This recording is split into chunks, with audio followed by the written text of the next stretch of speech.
Hola, ¿qué tal? ¿Cómo están todos? Bienvenidos a un webinar de Book. El día de hoy, por el Día de la Salud Mental a nivel mundial, hemos creado este webinar junto a Roxana Lingan y Leslie, que es de Book. La agenda de hoy va a ser el diagnóstico. Primero vamos a hablar sobre el burnout en las empresas, cómo es que inicia esto. Seguimos con las políticas de salud mental, qué hacer y cómo poder integrarlo también a las empresas. Y vamos a finalizar con las conclusiones de este webinar.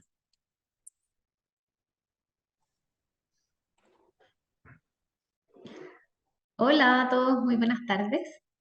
Bueno, yo soy Leslie Warren y trabajo en Book, específicamente en el área de estudios, donde nos preocupamos de generar información que sea útil para todas las áreas de personas. Y específicamente hicimos un estudio sobre el tema de burnout, a propósito del Día Mundial de la Salud Mental, que fue en abril, perdón, el Día Mundial de la Salud y ahora además el Día de la Salud Mental. Así que quisimos compartir esto con ustedes y partamos explicando quizás primero qué entendemos por burnout. El burnout es un síndrome de agotamiento físico y emocional que se produce como resultado de estrés crónico en el trabajo que no ha sido manejado correctamente. Y pusimos un mapa acá al lado para mostrar la tendencia de búsqueda en Google sobre este término. Y podemos ver que lo más azul oscuro son los lugares donde esta tendencia es más buscada. Y les cuento que el país donde más se busca es en Brasil, seguido por Holanda y Austria. Y los países de Latinoamérica después de Brasil, en orden están México, número 20, Colombia, Paraguay, Chile y luego Perú en el número 24.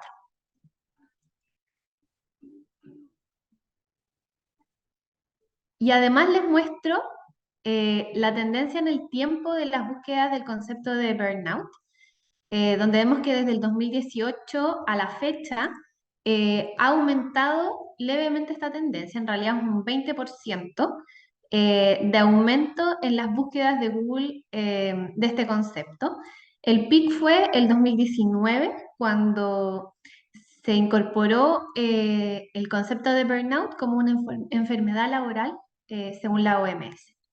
Y por otro lado, según los datos globales de la consultora Gallup, en 2021 el 44% de los colaboradores en el mundo percibe estrés asociado al trabajo, gran parte del día, proporción que ha ido aumentando durante los últimos 10 años. Y ahora para seguir un poco con la contextualización, vemos que este concepto nace en 1974. Luego, en el 2019, la OMS lo considera como un factor de riesgo psicolaboral. Y finalmente, en el 2022, la OMS lo incorporó a la clasificación internacional de enfermedades. O sea que cada vez más este concepto está siendo más importante a nivel mundial. ¿Y por qué es tan importante para nosotros como ecosistema de recursos humanos? Bueno, gran parte del día de las personas está destinado a su trabajo. Las experiencias en el trabajo asociadas al estrés, la sensación de sobrecarga laboral, el agotamiento físico, todo influye en el bienestar de las personas. Y en este sentido, el concepto de burnout ha tomado cada vez más relevancia y ya no es solamente un tema, una preocupación individual, sino que pasa a ser un problema social y también organizacional. Porque esto no solo afecta a la persona, al bienestar de la persona, sino también tiene un impacto en la organización. Y vemos algunas cifras. Cada año se pierden 12 millones de días de trabajo debido a depresión y ansiedad. Y además, las personas que experimentan burnout tienen 2,6 veces más probabilidades de renunciar a su trabajo. Entonces hay que hacerse cargo, obviamente, de esta temática, no solo por una razón humana, que obviamente es muy positivo, sino que también porque repercute en el negocio, en la productividad y en la fidelización también del talento. Y acá les muestro un poco lo que hicimos a raíz de querer visibilizar esto, la importancia que tiene el estrés laboral. eh, Hicimos un estudio y quisimos hacerlo de una manera un poco distinta. Hicimos esta campaña en la que las personas podían entrar a una página web, tener material disponible sobre el tema del estrés laboral y autoadministrar un test que tenía 10 preguntas y en las cuales les daba un resultado, obviamente preliminar, que decía si es que estaba con con síntomas de burnout, si estaba bien, estable o si estaba muy comprometido, on fire en su trabajo. Y resultó, bueno, esto lo viralizamos por canales orgánicos, principalmente WhatsApp, redes sociales, y en las primeras 2 semanas tuvimos más de 1.600 respuestas y más de 4.000 visitas en la página web. Así que claramente es un tema muy atractivo y que para las personas, para el colaborador final, es muy relevante. Y un poco algunas cifras del estudio, ahí sí puedes avanzar. Eso. Para que se hagan una idea, fueron más de 1.600 respuestas en las primeras 2 semanas y con eso nos basamos para hacer este diagnóstico. El 23% fue de Perú y mayormente contestaron mujeres y de todas las edades, pero principalmente enfocado en menores de 40 años. Y bueno, ¿qué es lo que evaluamos? Evaluamos 3 dimensiones, que son las que se conocen como parte del burnout. La primera es el agotamiento emocional, ¿ya? Esta sensación de que estoy agotado, tengo estrés, esto me dificulta hacer un buen trabajo y obviamente que influye negativamente en el bienestar de las personas. Esto es un círculo vicioso, entonces va produciendo esta despersonalización que es como un distanciamiento, ahí sí puedes pasar la siguiente, es un distanciamiento entre la persona y su organización. Empieza a sentir como una apatía y se va como produciendo como renuncia a mi trabajo, pero cuando me sigo manteniendo ahí. Y finalmente se da también este como sentimiento de que tengo un bajo desempeño laboral, dado que estoy emocionado, o sea, perdón, agotado emocionalmente, siento esta apatía, finalmente también siento que no soy capaz de cumplir con mis objetivos y tengo un mal desempeño. Esto va produciendo un círculo vicioso que, de no ser tratado de forma correcta, obviamente se va acrecentando cada vez más. Y bueno, algunas cifras que quiero recalcar, no voy a profundizar tanto en estas porque yo creo que la idea también es conversar con Roxana, pero para tener un diagnóstico inicial y poder como hablar, les presento las cifras como a nivel LATAM y recalco las de Perú, para que también nos hagamos una idea. En la dimensión de agotamiento emocional, vemos que un 67% y 61% en Perú se siente emocionalmente agotado por el trabajo. Esto es una cifra obviamente muy relevante, ¿ya? El 45% a nivel LATAM y 39% en Perú siente pérdida de control por todo lo que tiene que hacer, ¿ya? O sea, hay un sinfín de cosas y no soy capaz de abordarlo todo. Y un 29% a nivel LATAM y un 20% en Perú siente este nudo en el estómago, un dolor en la garganta, en el pecho de pensar en ir al trabajo. Esto es como bien alarmante. Quizás no es lo mismo sentirse un poco agotado que sentir esta ansiedad de tener que ir a trabajar, ¿ya? Y también lo que vemos es que el agotamiento emocional es más común en mujeres que en hombres, ¿ya? Y que Perú está levemente mejor que el resto de los países. Esto es una buena noticia. Sin embargo, no deja de ser preocupante las cifras que vemos, ¿ya? En la segunda dimensión, que es la despersonalización, vemos que un 37% de las personas no les entusiasma su trabajo, o sea, están dedicados a algo que no les entusiasma hacer, ¿ya? Esta cifra en Perú es un 29%. Y lo que vemos también es que los jóvenes en general son los que sienten el menor entusiasmo. O sea, si graficamos acá nivel de entusiasmo versus edad, vemos que en general las personas mayores son las que sienten mayor entusiasmo por su trabajo y los jóvenes un menor entusiasmo. Y además, vemos que el 26% siente que tiene que trabajar de más porque su equipo no está comprometido. Obviamente esto va generando esta distancia entre la persona, su organización, el equipo y todo lo que conlleva finalmente ser parte de una organización y tener que cumplir los objetivos. ¿Ya? Y finalmente la tercera dimensión, que es el desempeño laboral, vemos que 1 de cada 3 personas no se siente realizado con lo que hacen en sus trabajos, ¿ya? Y esto, similar a la gráfica anterior, vemos que los jóvenes en general son los que se sienten menos realizados y las personas mayores, eh, al revés, son las que sienten una mayor realización con lo que hacen en su trabajo.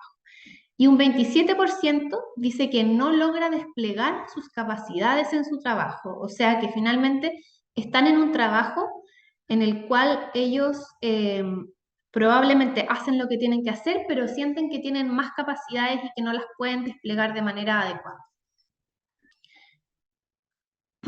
Entonces, como resumen de este diagnóstico, primero, el burnout es una enfermedad reconocida por la OMS. Entonces, esto es importante tomarle el peso finalmente de que de no alivianar el tema. No es una simple, no por disminuir el término, como una depresión, como algo que está tan tergiversado quizás, sino que es una enfermedad reconocida, por lo tanto las organizaciones tienen que hacerse parte porque las afecta directamente. En Perú y Latam se refleja en esta sensación de agotamiento emocional, pérdida de control, bajo entusiasmo por el trabajo y baja realización personal. En Perú vimos que estábamos un poquito mejor que los otros países, lo cual es una buena noticia, pero no nos tiene que cegar también de que algunos porcentajes son bien altos y alarmantes.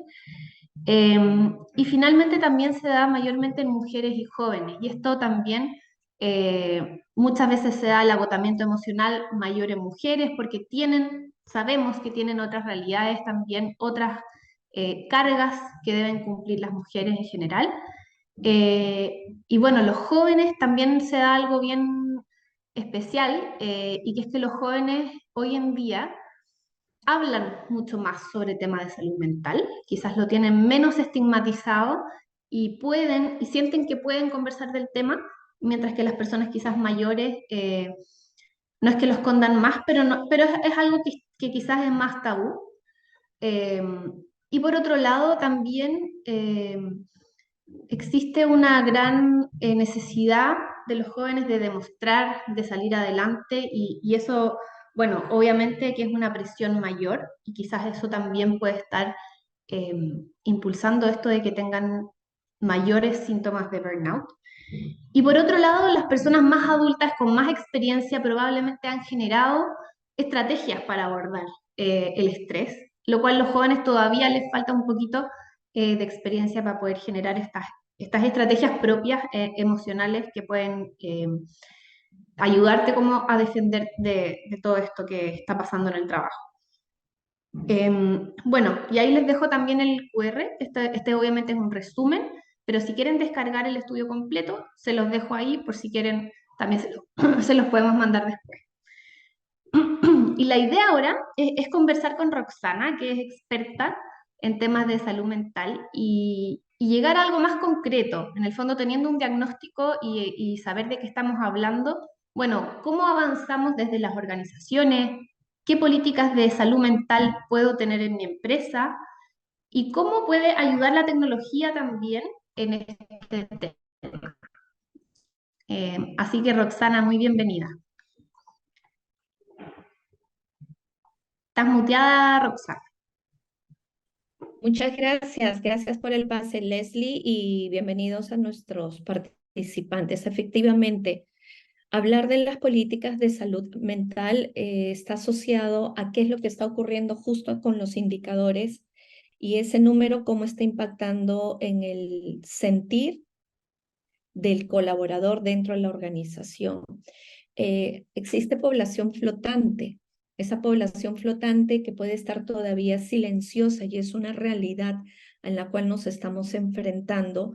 Sin duda alguna, la pandemia también nos ha evidenciado que las parte de toda la estructura de una organización a nivel de políticas dentro de la corporación o las compañías, el tema de salud se convierte ahora en un pilar prioritario. Lo vivido en la pandemia es una evidencia que sin tranquilidad la población laboral no podría estar ni centrada ni enfocada en el quehacer, ni poner en marcha el talento y la habilidad que cada uno de nosotros deseamos dentro de la organización. Leslie, el síndrome de burnout es sin duda una realidad flotante en el mundo. Y esta realidad flotante sugiere y exige que nosotros como organización empecemos a tener espacios, prácticas, metodologías que vayan a integrarse justo a una realidad que no la podemos ocultar. Y esta realidad es que hay 3 síntomas o 3 diagnósticos que están vinculados al burnout, y lo quiero poner de manera central, que es cuando un burnout no es manejado, no es diagnosticado y no es restaurado, la línea que viene como consecuencia, la línea clínica que viene como consecuencia, lo más probable es que debute con problemas que están vinculados a crisis de pánico y o con sintomatología de la depresión. Entonces, para mí esta primera parte de nuestra presentación es un espacio de reflexión profunda de que estamos en un momento de observadores, pero también de actores dentro de nuestras corporaciones.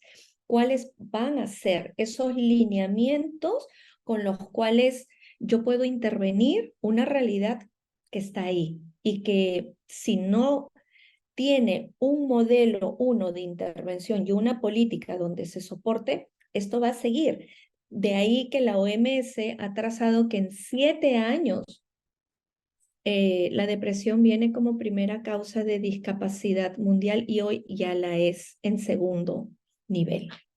Entonces, y finalmente, en esta introducción es qué es lo que está ocurriendo con los duelos no resueltos en la población laboral.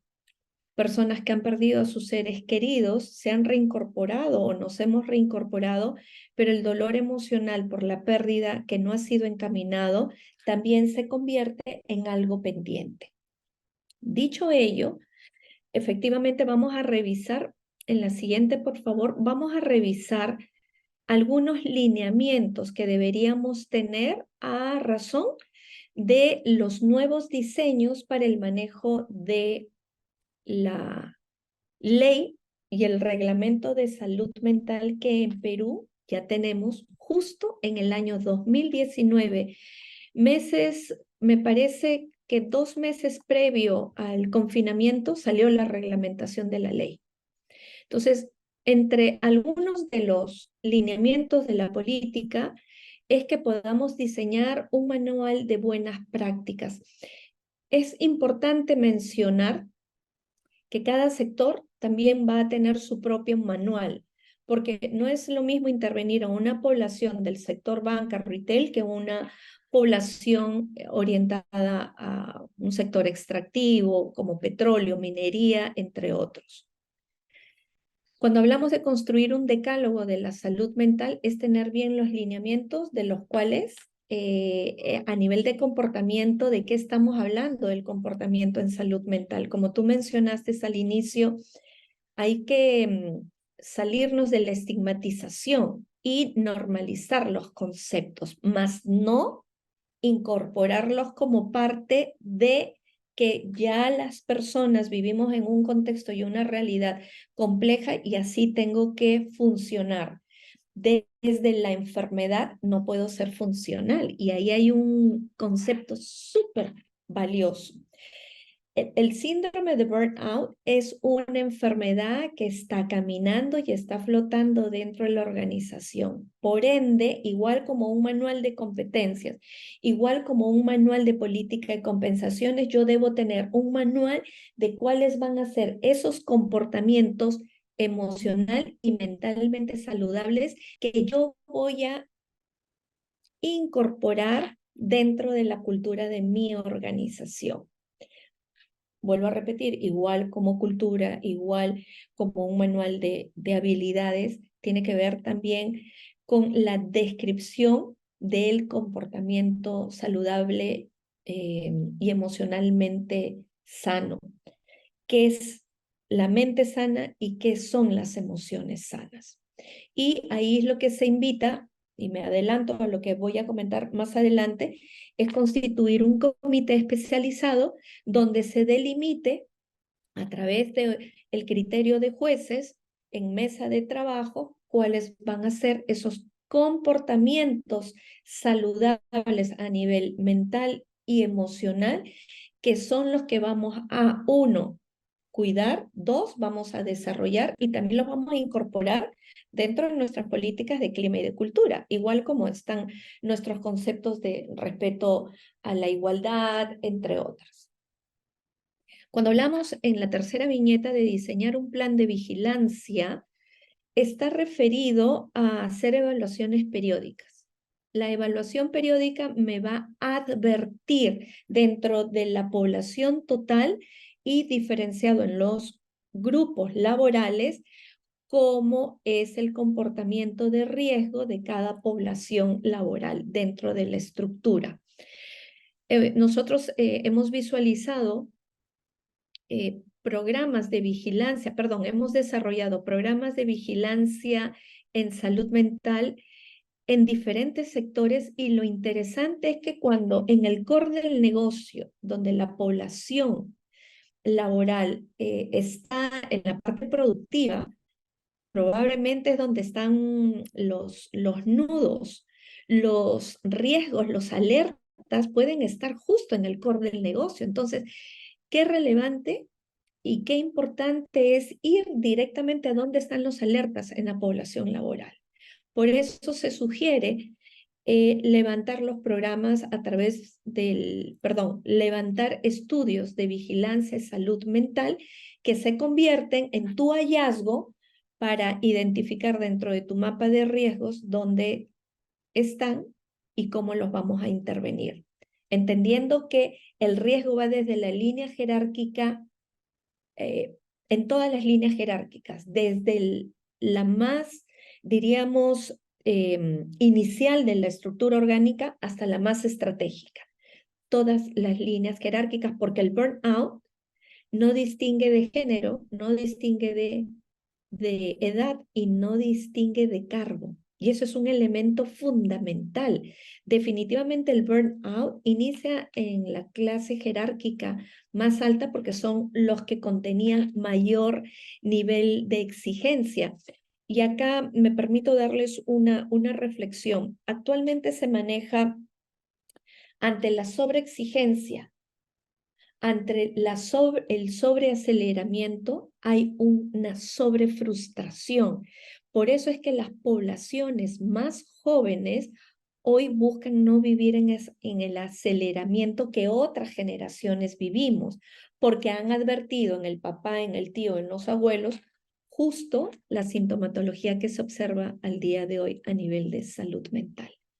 Hay información, hay estudios que datan de lo que estoy mencionando. Otra política fundamental y que lo estamos viendo en un sinfín de sectores es qué hacer para intervenir de manera oportuna. Una de ellas es contar con un equipo de especialistas en el área de salud, igual como yo tengo el médico, la enfermera, el médico ocupacional, tener psicólogos del área clínica y de la salud que pueden ser in-house o externos con un objetivo primario, hacer la intervención oportuna y no esperar que el colaborador vaya la evolución del diagnóstico o la despersonalización, el agotamiento, el abatimiento, el sentido de no sentirse bien, que definitivamente el burnout lo que hace es disminuir la realidad. Ese es un criterio del burnout, porque las personas yo recuerdo mucho que un paciente me decía, me llegan los cheques, pero yo no quiero firmarlos, pero sé que los tengo que hacer, porque está abatido, porque no percibe la realidad en su real dimensión. Entonces, hay que entender que la cuarta viñeta, tú teniendo equipos especializados en in-house, una vez que se advierte en dónde están los alertas, pues derivas al colaborador a las áreas de intervención, en este caso a los equipos de salud. Una práctica y una política que post pandemia está tomando mayor realce son las salas de expresión emocional. ¿Qué son las salas de expresión emocional? Ante la cólera, la ira, la frustración, la intranquilidad, la rabia,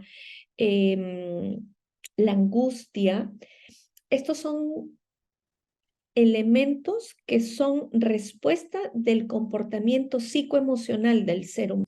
Se ha demostrado que a mayor cantidad de estos comportamientos psicoemocionales que son reprimidos y contenidos, activan más las respuestas psicofisiológicas y por ende las personas pues nos empezamos a sentir más abatidos. ¿Qué es lo que se sugiere? Tener espacios de canalización emocional a través de un grupo de técnicas que son dirigidas evidentemente por los especialistas. Siguiente, por favor. Esta es una práctica que se está trabajando de manera importante. Ok. Otra siguiente política están las evaluaciones los espacios, perdón, emocionalmente saludables asociado a tus evaluaciones y a los programas de vigilancia.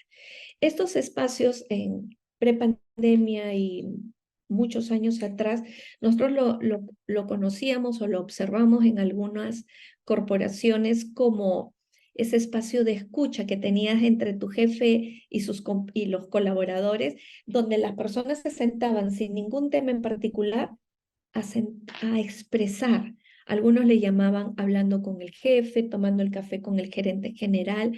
Y si ya lo vemos desde la óptica clínica, son espacios de exteriorización emocional. Una herramienta fundamental del manejo en la salud mental es tener espacios de escucha.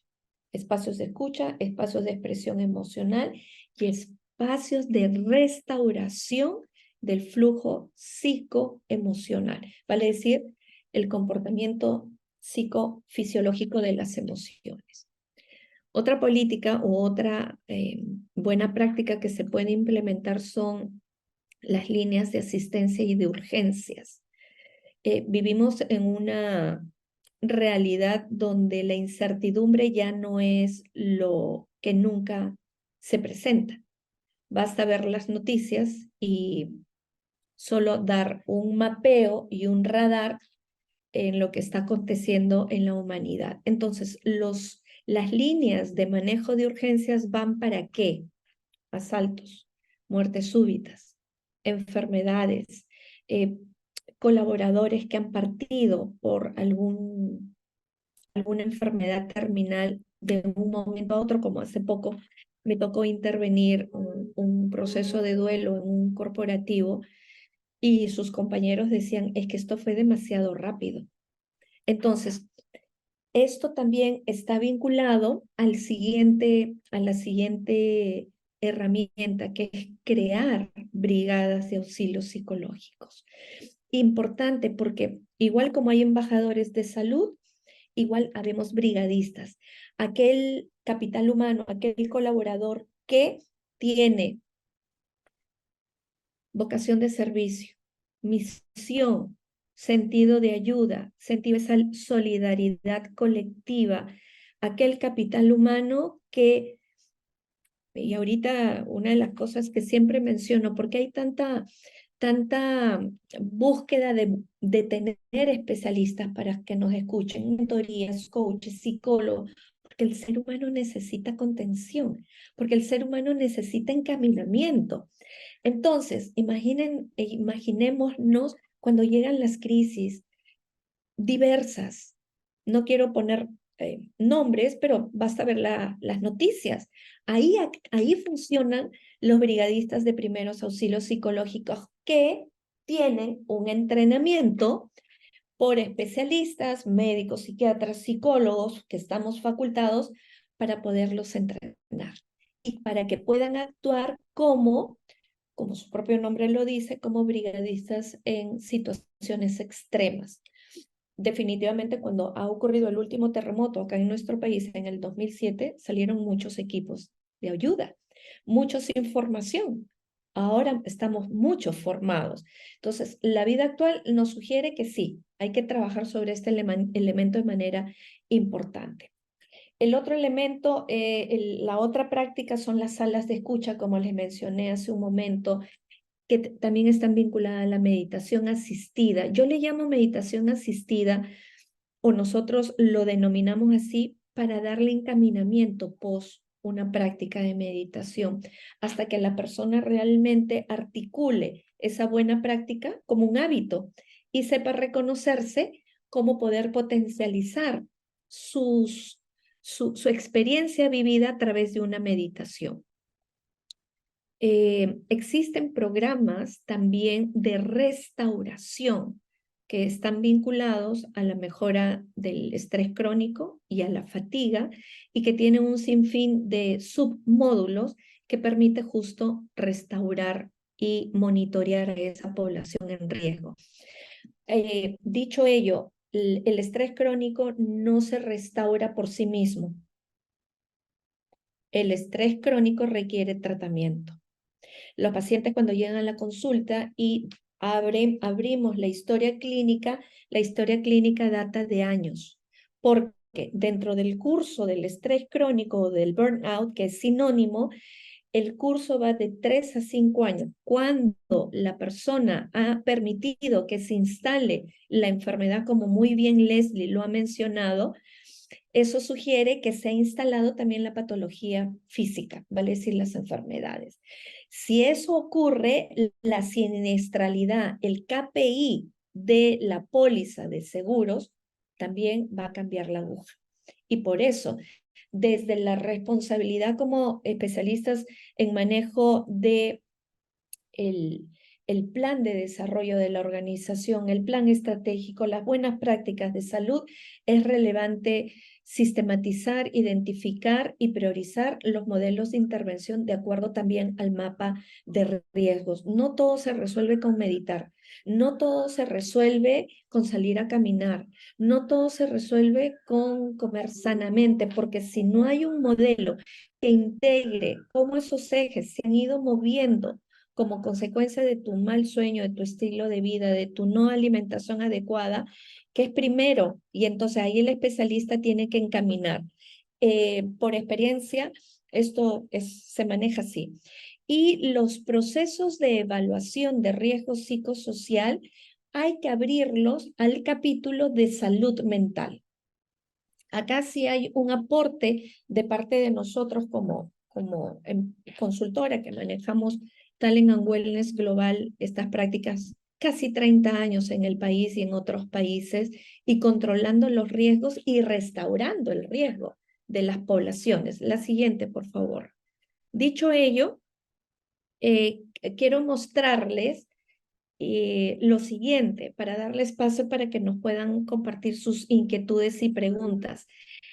Los 3 primeros años de pandemia se llegó casi a unas 30.000 atenciones en el sector corporativo, en una metodología de asistencia psicológica en línea y o virtual. Lo interesante de esta data, que en el año 2023, al cierre del septiembre del 2023, hemos pasado las 7.000 atenciones. ¿Eso qué significa? Que el primer año de pandemia llegamos a 6.900 y hasta el tercer trimestre del 2023, que es primer año de rezago de pospandemia, hemos pasado las atenciones del primer año. Eso sugiere que la problemática está avanzando. Y si no tomamos acciones, pues el escenario va a tener mayor riesgo. Y solo me permito terminar con lo siguiente. Incorporar una política sugiere traducir en el lenguaje del negocio de mi compañía el beneficio y el aporte que le va a dar que la población nuevamente vuelva a estar restaurada mental y emocionalmente. Y eso sugiere pedir un presupuesto, sustentar la práctica e ir de manera escalable e ir implementando poco a poco y darle una realidad y un modelo de una cultura y una empresa saludable y mentalmente sanas. Esto era lo propio que hemos acabado de ver, solo que era la tendencia de las atenciones, ¿no? Cómo fue avanzando. Buenísimo, Roxana, muchas gracias. Muy interesante. Y acá feliz si alguien tiene preguntas o comentarios que quiera hacer, que los puede ir dejando por el chat. Y así aprovechamos acá a Roxana, experta en este tema de cómo eh, impactar positivamente en la empresa teniendo una estrategia clara para abordar este tema de salud mental. Así que si quieren ir dejando sus comentarios o sus preguntas, pueden hacerlo a través del chat. Acá yo podría ampliar también, Leslie, si me permiten, que la política de salud mental la podemos vincular a la política de salud ocupacional. Como la política ya está desarrollada y hay un equipo médico, sea interno o externo, es ponerle el otro capítulo. Porque en muchas compañías dicen, ¿cómo voy a poner una política si ni siquiera tengo un programa? Entonces, vámonos a lo que sí tenemos ya constituido y busquemos aliados. ¿Quiénes son nuestros aliados? Mis amigos los médicos. ¿Quiénes son mis aliados? Las áreas de contención. Definitivamente en época de pandemia y ahora lo estamos viendo con mucha frecuencia. ¿Quién cuida al cuidador? ¿Quién cuida al agente capital humano? ¿Quién cuida al médico? ¿Quién cuida al área de bienestar? Cuando ellos han sido los que han contenido, y en mi caso, yo y mi equipo como psicólogos atendiendo al sector corporativo, cómo teníamos esos modelos de reequilibrarnos nuevamente. Dicho de palabras muy sencillas, la salud mental es el punto de equilibrio de la vida del ser humano y la salud. Y es lo que te aporta en longevidad y en esperanza de vida. Hay un gran grupo de estudios, deben haber leído The Blue Zones como el estudio de Harvard de lo que tiene que ver con la longevidad y el sentido de estar bien. Y los dos concluyen. Uno es construir vínculos sanos unos con otros y que se convierten en ese grupo de contención y de acompañamiento. ¿Quién es un grupo de contención a nivel empresarial? Tu área, tus equipos de trabajo. Como yo digo, regalemos salud emocional todos los días. Seamos lo suficientemente generosos unos con otros, porque igual como el clima laboral es tarea de nosotros, el clima en la salud mental también es tarea de todos nosotros. Es un trabajo compartido. Y entonces, vuelvo a repetir, para la implementación, buscar aliados, ¿correcto? Buscar aliados. Sustentar el presupuesto. ¿Y con qué indicador de recursos humanos lo vas a vincular? Nosotros particularmente lo vinculamos con desempeño, con productividad y con clima laboral. Con esos tres indicadores, yo voy escalando anualmente, dando resultados de cómo ha mejorado la población. Acá hay un elemento que los programas de primeros auxilios psicológicos o los programas de asistencia en salud mental van en varios niveles o grados de tipo de usuarios que podemos tener. Población que solo necesita consejería y les damos las herramientas de consejería, pero hay población que sí está agotada, ¿qué voy a hacer con esa población? Le voy a decir, anda a casa a descansar o qué práctica vamos a implementar. Ustedes deben haber visto esos jardines hermosos de Japón, los jardines Zen. Hay tendencia de implementar en el mundo laboral jardines Zen donde no haya accesibilidad al tabaco, al licor, y que sean espacios de total reequilibrio con la fuente del ser humano, porque la naturaleza es una de las buenas prácticas para reconectar. Otra es la melodía. ¿Qué melodías son las que conectan con las ondas cerebrales que mi proceso biológico desea y aspira? No, voy a poner un ejemplo, ¿no? Hay chicos jóvenes que me dicen, pues yo me recreo con rock, está muy bien, pero para otra persona de repente el rock le pone la... Me parece que se perdió un poquito con Roxana. La conexión en breve se va a estar volviendo a conectar. Pero justamente lo que ella decía, también lo han comentado por el chat, que es muy cierto, también lo del burnout, que es por eso la alta rotación de los jóvenes. Y bueno, había una pregunta que nos hicieron que calzaba mucho con lo que nos habían comentado durante todo el webinar, y es si hay alguna manera en la cual una plataforma puede ayudar a identificar si los colaboradores están mal, o sea, cómo se puede identificar este problema de salud mental dentro de una organización. Bueno, aprovecho, dado que Roxana parece que perdió la conexión, aprovecho de tomar yo esta pregunta. A ver, yo creo que como decía Roxana, claramente los espacios de seguridad y de confianza son la clave para poder detectar estos síntomas de manera anticipada en los espacios de trabajo.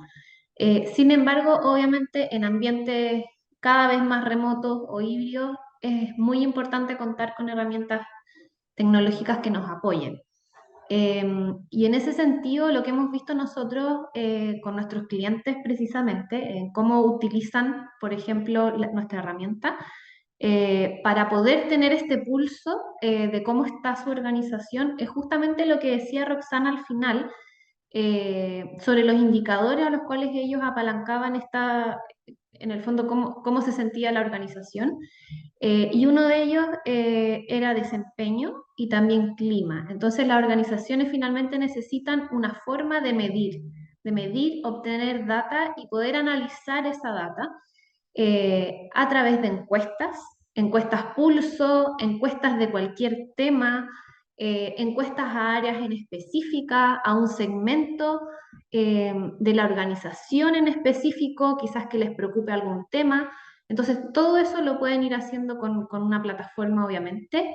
Realizar encuestas de clima que puedan ir comparando año a año, semestre a semestre, y en el fondo puedan tener esos datos para poder tomar mejores decisiones. Yo creo que ahí es un tema clave, como mencionaba Roxana, que obviamente los espacios de confianza, tener una estrategia por parte de la organización son clave y que pueden ser muy bien complementados y apalancados con el uso de tecnología para poder medir y analizar esa información.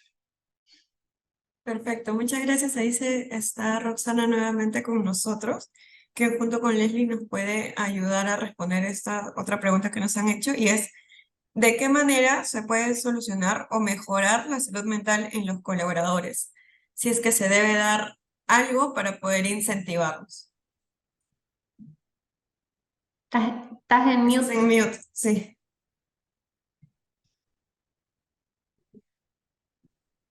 Gracias. Siempre la primera línea de acción es el diagnóstico. En la medida que yo pueda identificar cómo está mi población, yo puedo generar acercamiento. Y no hay mejor práctica que yo llegar a mi línea de reporte, a mi línea de gerencia, poniendo en blanco y negro cuál es la realidad. Esa es la mejor forma. Ayer me llamaron de una compañía y me dijeron, qué pena, no me aprobaron mi presupuesto. Pero lo quiso hacer de un día para otro. Eso no es sostenible.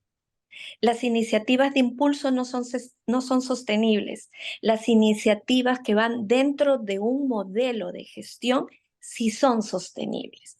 Entonces, diagnóstico primero, sustentar a mi línea de reporte y trabajar con un proveedor o internamente con las prácticas que las podemos ir implementando de manera escalable. Nunca vayamos, porque salud mental es sensible. Entonces, no hagamos que quieran ir a una maratón cuando todavía ni siquiera han empezado a hacer caminatas de 30 minutos. Ese es un desacierto.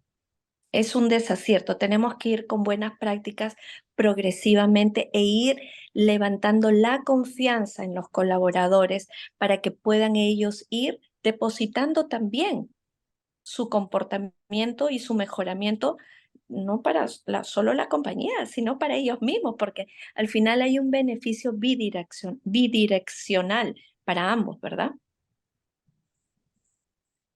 Exacto, sí, Les, ahí no sé si tú quisieras complementar con algo más. Roxana ha sido bastante explícita también con este tema. Sí, sí, no, para complementar, bueno, 100% de acuerdo, yo creo que primero es la estrategia clara para abordar este tema que es sensible y que es serio y que cualquier iniciativa de impulso, como dice Roxana, eh, finalmente los colaboradores lo van a sentir así también. Yo creo que cuando se toma de una manera seria por parte de la empresa, eh, los colaboradores se sienten escuchados, se sienten en un ambiente seguro, se sienten con la confianza de poder levantar la voz si es que algo les pasa. Entonces, creo que primero es esta estrategia de manera seria. Eh, y más allá de motivarlos de alguna manera, creo que la empresa tiene o podría tener en el fondo formas, herramientas que los ayuden a abordar estos temas. Entonces, por ejemplo, como dice Roxana, de llegar con los números, llegar con los datos, tú puedes efectivamente analizar, oye, cuántas horas extras adicionales se están haciendo en los equipos de trabajo y llegar con los datos. Cómo está el clima laboral en las distintas áreas. Uno puede hacer los cruces y llegar con ese diagnóstico. Eh, ¿Cómo están mis niveles de dotación? ¿Ha disminuido efectivamente, lo cual ha provocado un alza en las horas adicionales de trabajo? Todo eso se puede hacer teniendo los datos disponibles, ¿ya? Y poder descargarlo, analizarlo, jugar, cruzar. Eso es muy, muy importante para generar una estrategia que sea seria. Y por otro lado, teniendo esta estrategia, uno además puede disponibilizar estas ayudas, este apoyo en temas de salud a los colaboradores, ¿ya? Como dice Roxana, esto es un tema que debe ser tratado no con ejercicio adicional ni horas adicionales de sueño, que obviamente siempre ayudan, sino eh, con consulta médica. O sea, entonces, teniendo, por ejemplo, beneficios asociados a salud, también pueden ser clave para que los colaboradores sientan que tienen un apoyo adicional por parte de la empresa. Sí Eso para es. complementar. Así es, muchas gracias Les, muchas gracias Roxana y a todos los que nos han acompañado en este webinar por el el Día Mundial de la Salud Mental y nos vemos en otro webinar. Muchísimas gracias a todos, muy buenas tardes.